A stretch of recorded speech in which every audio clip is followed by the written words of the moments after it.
23 अगस्त 2023 को भारत ने चंद्रयान 3 बिलआखिर चांद के जनूबी पोल पर लैंड कर लिया और भारत चांद पर पहुंचने वाला दुनिया का चौथा मुल्क बन गया। इस तमाम सूरत हाल में पूरी दुनिया में भारत एक बहुत अहम मुकाम हासिल कर चुका है। दरअसल भारत ने ये मिशन साउथ पोल की तरफ भेजा है। ये हिस्सा रसाई के लिए बहुत मुश्किल था। कोई दूसरा मुल्क अभी तक चांद के इस हिस्से पर नहीं पहुंचा क्योंकि वहाँ सूरज की रोशनी नहीं होती और वहाँ गड्ढे हैं। वो एक ऐसा हिस्सा है जहाँ पहुँचना इंतहाई मुश्किल है।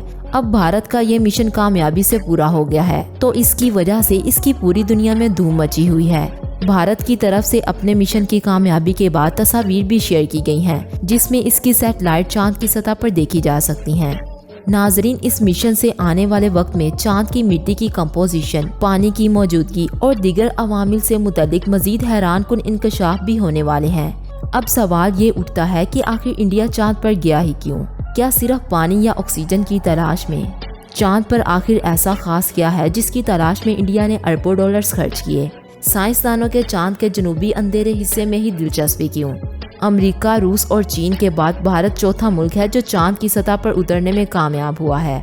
क्या ये महज इत्तेफाक है कि यही 4 ममालिक है जिनके पास एंटी सैटेलाइट मिसाइल टेक्नोलॉजी है?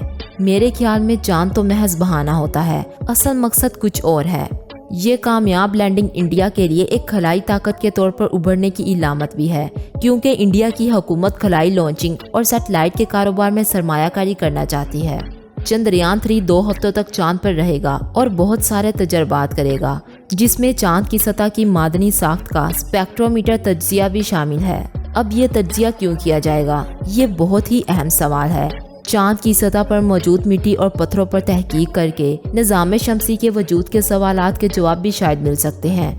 अगर ये रोवर कामयाबी से चांद के जनूबी कुतुब तक पहुंच गया तो इंडिया दुनिया का पहला मुल्क होगा जो इस जगह पहुंचने में कामयाब होगा। दरअसल इससे ये भी पता चलेगा कि पानी चांद की सतह पर बर्फ की शक्ल में मौजूद है या आम लिक्विड जैसा है। इसके अलावा मोदी ने बड़े वाज़ेह अल्फाज में अपने मुस्तकबिल के प्लान्स बताए हैं, क्योंकि मुस्तकबिल की मुमकिना जंगों में खला में अपनी जंगी बरतरी को मजबूत करना होता है। दुश्मन के मसनूई सियारों को जमीन या खला से तबाह करने और अपने मसनूई सियारों से दुश्मन के जमीनी टारगेट्स को निशाना बनाने वाली टेक्नोलॉजी का तोड़ करने की कोशिश वक्त की अहम जरूरत है, जबकि इंडिया इन सब से आगे की सोच रहा है। इसने न सिर्फ चांद पर कदम जमने का इरादा किया है, बल्कि मरीख और दूसरे सियारों की खोज के लिए भी अपने प्लान्स पर काम करना शुरू कर दिया है। नाजरीन, आपको यहाँ मजीद बताते चलें कि इंडिया में बराह रास्त 50,000 लोग खलाई एजेंसी के साथ जुड़े हुए हैं और 500 के करीब ऐसी छोटी सनतें हैं जो स्पेस एजेंसी की प्रोडक्ट सप्लायर हैं। अब इन सब लोगों को बिलवास्ता और बिला वास्ता देखें तो लाखों लोगों का कारोबार इससे जुड़ा है और ये बढ़ रहा है। मतलब 1.5 अरब डॉलर का बजट, जिससे इतने लोगों को कारोबार मिल रहा है और इस इंडस्ट्री से हुकूमत को भी वापस टैक्स की सूरत में पैसा मिलता है।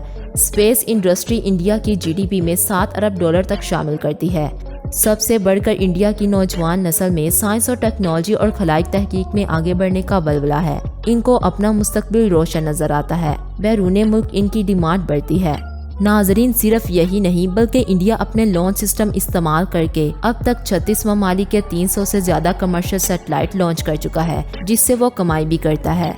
रही बात पॉवर्टी एलिविएशन की, तो इंडिया 2010 से 2021 तक इतने लोगों को गुर्बत की लकीर से ऊपर उठा चुका है जितनी हमारे मुल्क की आबादी भी नहीं।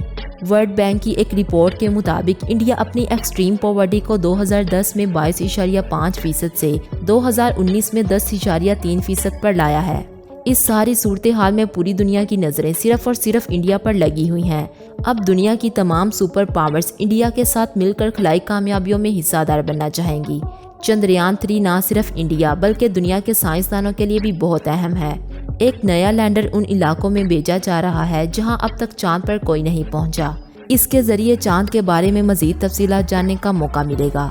लेकिन नाजरीन, अब इंडिया दुनिया का वो वाहिद मुल्क नहीं है जो चांद पर जाने की तैयारी कर रहा था।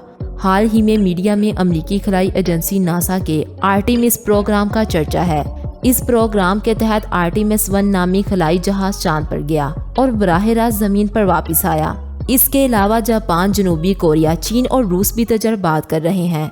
कुछ माहिरीन इसे खलाई दौड़ कह रहे हैं और कुछ इसे दुनिया की अक़वाम के सामने अपनी जदीद टेक्नोलॉजी की नुमाइश करार दे रहे हैं। इंडिया का चीन के साथ मुकाबले की दलील को भी रद्द नहीं किया जा सकता।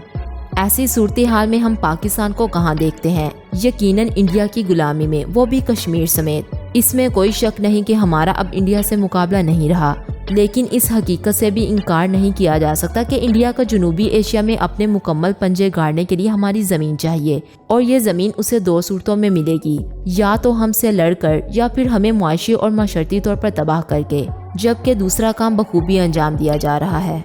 आप देखें, दुनिया की बड़ी बड़ी संतें उनके मुल्क में अपना प्लांट लगाना चाहती हैं और लगा भी रही हैं। हम क्या कर रहे हैं? टिकटॉक पर नाचने और जगह जगह मर्दानगी दिखाने के सिवा एतराज़ करना बहुत आसान है, लेकिन कुछ करके दिखाना बहुत मुश्किल। हम क्यों हर वक्त साजिशी नजरियात को फैलाते हैं?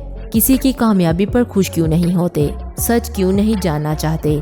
खुद आगे क्यों नहीं बढ़ना चाहते?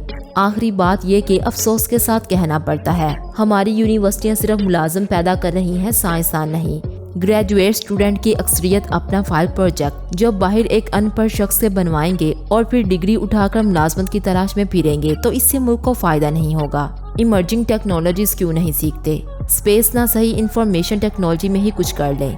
अगर 50% से ज़्यादा नौजवान नस्ल वाले मुल्क में इंफॉर्मेशन टेक्नोलॉजी के मैदान में हम साल के 10 अरब डॉलर भी नहीं कमा सकते, तो हम क्या कर सकते हैं? सिर्फ बातें, और हम शायद बातें ही करते रहेंगे और इंडिया हमें आलमी ताकतों समेत सालिम निगल जाएगा। नाजरीन, आज की इस वीडियो में बस इतना ही। अगर वीडियो अच्छी लगी हो तो इसे लाइक और शेयर ज़रूर कीजिएगा, और हमारे चैनल डिस्कवरी स्टूडियो को सब्सक्राइब करना भी ना भूलिएगा।